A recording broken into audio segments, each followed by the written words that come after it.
Chào các bạn, chúng tôi là HQ Soundwide, nơi cung cấp thiết bị âm thanh chính hãng chất lượng cao.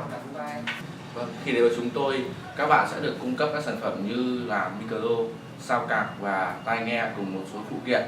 Nếu như sản phẩm của gia đình đã cũ, hay đến với chúng tôi sẽ cung cấp cho các bạn những sản phẩm chất lượng cao và những thiết bị thông minh kỹ thuật số đời mới nhất.